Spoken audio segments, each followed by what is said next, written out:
اللہ تعالیٰ نے جو کام آپ سے لینا ہوتا ہے نا وہ انسان کے اندر ڈال دیا جاتا ہے، اس کا بیج، اس کا جو پودا جو ہے.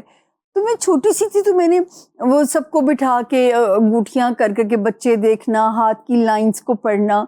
تو اس وقت بھی مجھے یاد ہے کہ میں نے 2 خالاؤں نے مجھے یاد کرایا، جو میں نے پریڈکشنز دیے. خالہ کو کہا آپ تو اس عمر تک وڈو ہو جائیں گی. اب تو کتنی بری بات ہے، چھوٹے بچے کو کسی نے روکا بھی نہیں. میں 5ویں یا 6ٹھی کلاس کے اندر تھی. ایک کو کہا آپ کی تو طلاق ہو جائے گی، انہوں نے بچہ سمجھ کے اگنور کر دیا. دونوں کے ساتھ وہی ہوا. تب بھی میں نے سیریس نہیں لیا اس کام کو. وہ تو جب میرے اپنے ساتھ زندگی نے ایسی ستم ظریفی کی کہ میرج ہاؤس کے میں ڈاؤن فال سے گزری جب زندگی میں، اور میرے بارے میں کسی نے پریڈکٹ کیا کہ آپ کے ساتھ یہ ہوگا، تو وہ کیوریوسٹی مجھے اس علم کے اندر لے گئی. ورنہ 7 نسلوں میں کوئی نجوم ہی نہیں. اسلام آباد سے پڑھا لکھا ہے، وہیں کے کالج سے گریجویشن کی. شادی کا اتنا شوق تھا کہ گھر والوں نے بھی بی اے کے بعد کر دی. باقی سب بہن بھائی کسی نے پی ایچ ڈی کی، کسی نے ایم فل کیا. ان کو پتہ تھا اس کا رجحان پڑھنے میں نہیں ہے. تو پھر کیونکہ وہ شادی میں میری شاید میری فوجی ٹریننگ ہونی تھی، تو اللہ تعالیٰ نے جو ہے بس اس کام میں ڈال کے، تو اس کے بعد پھر نہ پوچھے زندگی کا سفر رکا ہی نہیں. کہ وہ جو پیش گوئیوں کا سلسلہ، میں تو جب کوئی پوچھتا تو آپ کیسے اس علم میں آئیں، تو میں کہتی ہوں کہ میری زندگی کے فیلیئرز، ناکامیاں مجھے اس کام میں لے کے آ گئی. کہ جب اپنی زندگی کو ناکام دیکھا تو وہ جو ہے، میں تو مانتی ہوں کھلا، جب میرے پہ آپ جیسے صحافی حضرات میری فوٹو لگا کے پروگرام کرتے ہیں کہ باجی کو اپنی زندگی کا نہیں پتا، تو سچ مچ اللہ تعالیٰ نے کسی کو مکمل علم نہیں دیا ہوا ہوتا. ٹھیک ہے نا. یہ ایک میں اس کو ایک اندازوں کا علم کہتی ہوں، اس کو ایک حساب کتاب کہتی ہوں. انسانی اندازے ہیں جس میں آپ غلط بھی ہو سکتے ہیں. تو میں نے تو زندگی میں سیکھا ہی اپنے فیلئر سے ہے. تو بس زندگی یہاں تک لے آئی کہ آج آپ کے شو میں اللہ نے عزت دی کہ ہم بیٹھے ہیں آپ کے سامنے.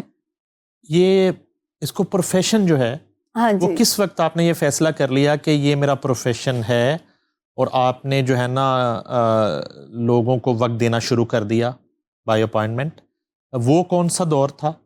اسلام آباد سے شروع کیا، لاہور سے؟ کیونکہ وہ جو 5ویں کلاس میں ایک ننھی منی بچی نے پریڈکشن کر دی خالہ کے متعلق، وہ تو کر دی، تو جس نے سب کو حیران بعد میں کر دیا. ہاں جی. اب وہ یہ ایز اے پروفیشن کیسے اڈاپٹ کیا اس کو؟ وہی نا، جب پتہ چلا سروائیول مشکل ہے، میاں ذمہ داری اٹھانے کو تیار ہی نہیں ہوتا تھا، اور میں ماں باپ پہ بوجھ بننا نہیں چاہتی تھی کیونکہ میں بڑی تھی، چھوٹے بچے بھی میرے پیرنٹس کے تھے. میں نے کہا تھا میں مڈل کلاس فیملی کے اندر تو پیدا ہوئی.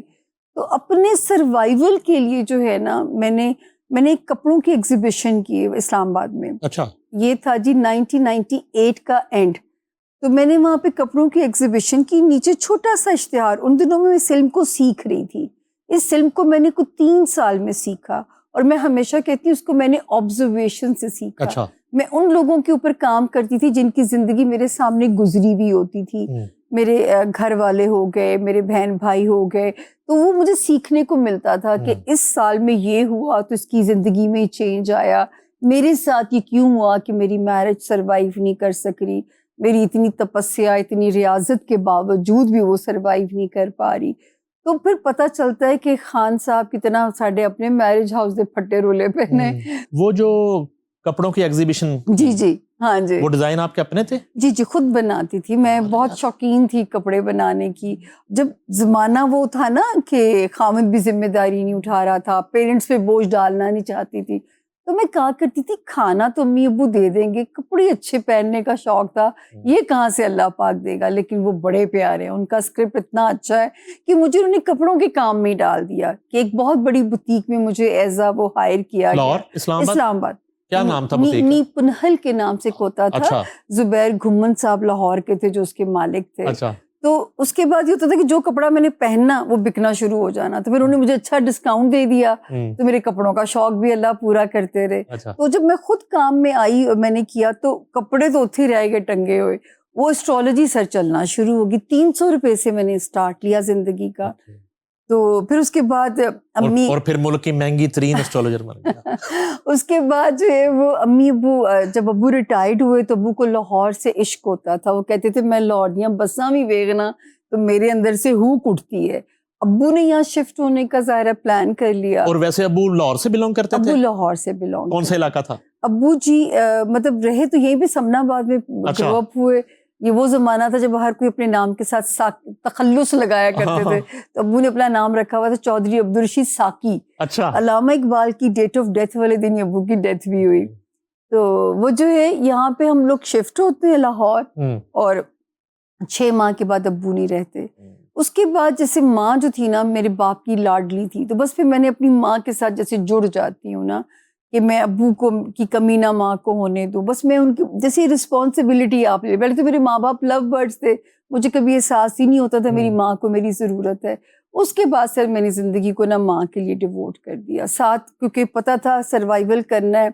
میرج 21 سال کے بعد ختم ہو گئی, اور جو ہے اس کے بعد بس پھر یہ سلسلہ پھر میں نے مطلب لاہور کے لوگوں میں ایسے ہی اللہ تعالیٰ بیچ بیچ میں سے میرا نام سرکولیشن میں جاتا رہا. 2009 سے باقاعدہ ٹی وی کے لیے میں لانچ ہو گئی. پھر یہ سلسلہ سر ٹی وی کا نہیں رکا, دنیا ٹی وی سے بسم اللہ ہوئی, اس کے بعد یہ سلسلہ نہیں رکا. پھر تو اب کوئی باقاعدہ آفس ہوتا ہے آپ کا, کوئی ٹائمنگ ہوتی ہے, آن لائن اپوائنٹمنٹ ہوتی ہے؟ جی جی بالکل آن لائن بہت دنیا ہے, بہت دنیا بیچاری ویٹنگ لسٹ میں ہوتی ہے.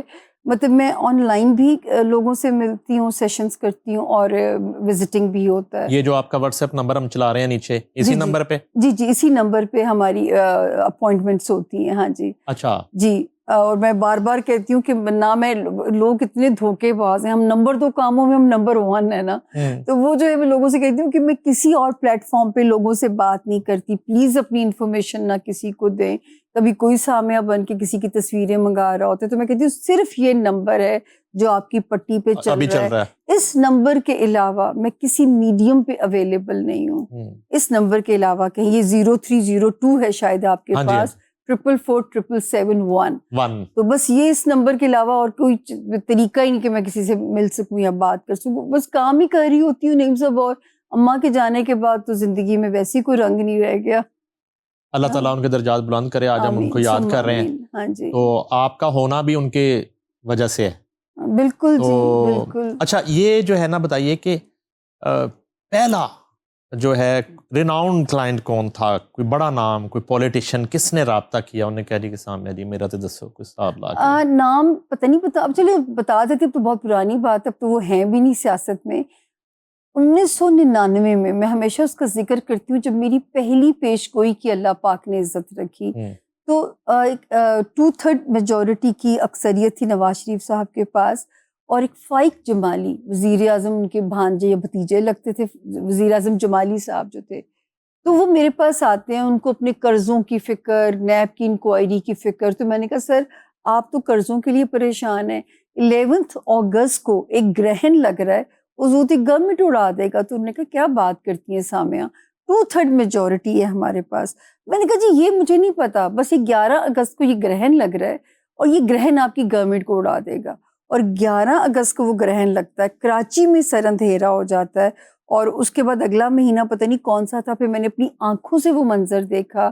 کراچی ایئرپورٹ پہ رینجرز ہی رینجرز تھے, ہمیں جہاز سے اتار دیا گیا, اوپر مشرف صاحب کا جہاز اڑ رہا تھا. تو وہ اس وقت یہ میری پہلی پیش گوئی تھی, اور پہلے سیاسی کلائنٹ مجھے وہی یاد آتے ہیں.